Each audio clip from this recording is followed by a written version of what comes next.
ലിറാക്കൽ YouTube channel അവതരിപ്പിക്കുന്നു പൂങ്കാവനം. പണ്ടൊരു മഹാരാജാവ് കൊട്ടാരത്തിൻ്റെ സമീപത്ത് പൂങ്കാവനമുണ്ടാക്കാൻ തീരുമാനിച്ചു. പലതരം വിത്തുകൾ, അവ പാകിമുളപ്പിക്കാൻ ചട്ടികൾ, പ്രജകൾക്ക് ആവശ്യമായ നിർദ്ദേശങ്ങൾ എഴുതിയ കുറിപ്പുകൾ എന്നിവ പ്രജകൾക്ക് വിതരണം ചെയ്തു. അതോടൊപ്പം അവരുടെ പേരും മേൽവിലാസവും രേഖപ്പെടുത്തിയ സേവകർ അടുത്ത വർഷത്തിൽ വൃക്ഷത്തൈകൾ കൊട്ടാരത്തിലെത്തിക്കാൻ രാജകൽപ്പന വിളംബരം ചെയ്യും. അപ്പോൾ അത് കൊട്ടാരത്തിലെത്തിച്ചാൽ ഉചിതമായ പ്രതിഫലവും ലഭിക്കുമെന്ന് അറിയിച്ചു. കർഷകർ ഉത്സാഹത്തോടെ ചട്ടിയും വിത്തും വാങ്ങിച്ചു. ഭാരിച്ച ഉത്തരവാദിത്വമെന്ന് മനസ്സിൽ പറഞ്ഞ് പാതി മനസ്സോടെ ചട്ടിയും വിത്തും വാങ്ങിച്ചവരുമുണ്ടായിരുന്നു. രാജകൽപ്പന നിരസിച്ച ശിക്ഷയെ ഭയന്നാണ് വേറെ ചിലർ ഉത്തരവാദിത്വം ഏറ്റെടുത്തത്. പ്രജകൾ ലഭിച്ച വിത്ത് ചട്ടിയിൽ പാകി നനയ്ക്കാൻ തുടങ്ങി. കർഷകരിൽ ചിലർ പാകിയ വിത്ത് മുളയ്ക്കാൻ വൈകിയപ്പോൾ മറ്റൊരു വിത്ത് പാകി നനച്ചിരുന്നു. മാസങ്ങൾ നനച്ചിട്ടും വിത്ത് മുളയ്ക്കാത്ത പലരും കർഷകരുടെ മാർഗം സ്വീകരിച്ചു. സേവകർ തന്ന വിത്തിൻ്റെ പേരറിയാത്തവർ ആശയക്കുഴപ്പത്തിലായി.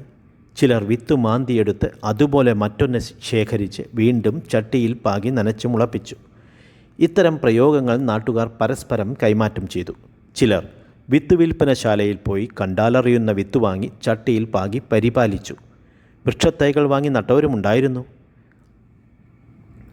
ജനശ്രദ്ധ ആകർഷിച്ച് പൂങ്കാവനം ചട്ടിയിൽ വളരാൻ തുടങ്ങി. പലരും പലതും പറഞ്ഞും പ്രവർത്തിച്ചും മാസങ്ങൾ മുന്നോട്ടു നീങ്ങി. വൃക്ഷത്തെ തിരിച്ചേൽപ്പിക്കേണ്ട ദിവസം സേവകർ വിളംബരം ചെയ്തു. പൂങ്കാവനത്തിന് മഹാരാജാവ് നിർദ്ദേശിച്ച സ്ഥലം സേവകർ വൃത്തിയാക്കി വച്ചു. വിളംബരം ചെയ്ത സുദിനത്തിൽ പ്രജകൾ ഒന്നിന് പിറകെ ഒന്നായി ചട്ടിയിൽ വൃക്ഷത്തൈകളുമായി വരാൻ തുടങ്ങി. സേവകരെ അവയെല്ലാം വാങ്ങിവെച്ച് അവർക്ക് പണക്കിഴി സമ്മാനിച്ചു.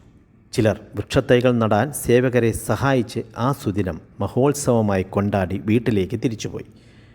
ചട്ടിയിൽ ഉണങ്ങിയ ചെടിയും നനഞ്ഞ മണ്ണുമായി വന്നവരും, ചട്ടിയിൽ വാടിത്തളർന്ന ചെടിയുമായി വന്നവരും, ചട്ടിയിൽ മണ്ണുമായി വന്നവരും തടവറയിൽ എന്ന പോലെ കൊട്ടാരത്തിൽ അകപ്പെട്ടു. അവരെ സേവകർ വിചാരണ ചെയ്യാൻ തുടങ്ങി.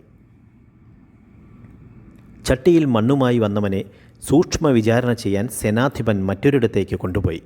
അദ്ദേഹം, ഞാൻ രാജകൽപ്പന മാനിച്ച് ചട്ടിയിൽ വിത്തുപാകി ഒരു ദിവസം മുടങ്ങാതെ നനച്ചു. ആ വിത്ത് മുളച്ചില്ല, വളർന്നില്ല. അതെൻ്റെ കുറ്റമോ കുറവോ അല്ലെന്ന് വാദിച്ചു. സേനാധിപൻ തിരിച്ചും മറിച്ചും ചോദ്യം ചെയ്തു.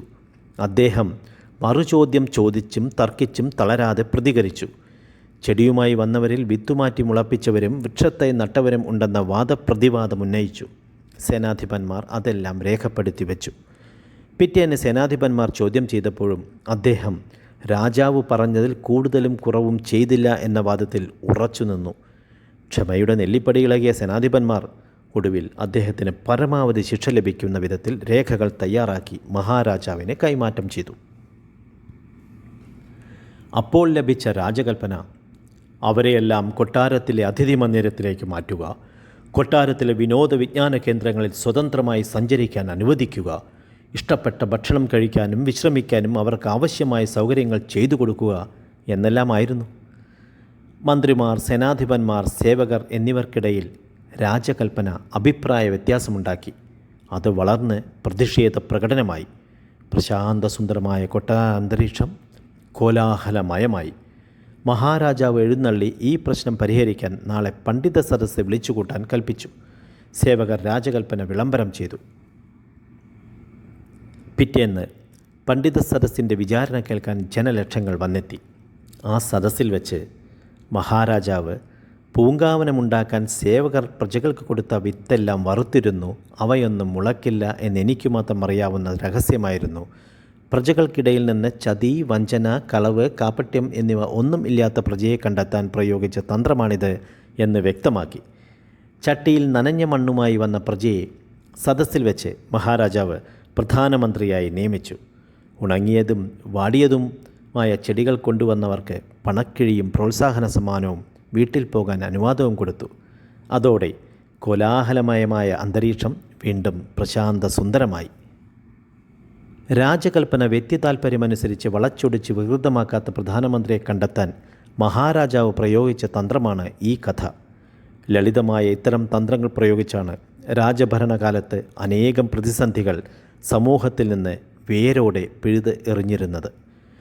കഥ ഇഷ്ടപ്പെട്ടാൽ നോട്ടിഫിക്കേഷനുകൾ തത്സമയം ലഭിക്കാൻ ബെൽ ചെയ്യുക, ഷെയർ ചെയ്യുക, ആദ്യമായി ഈ ചാനൽ കാണുന്നവർ സബ്സ്ക്രൈബ് ചെയ്യുക. നന്ദി, നമസ്കാരം.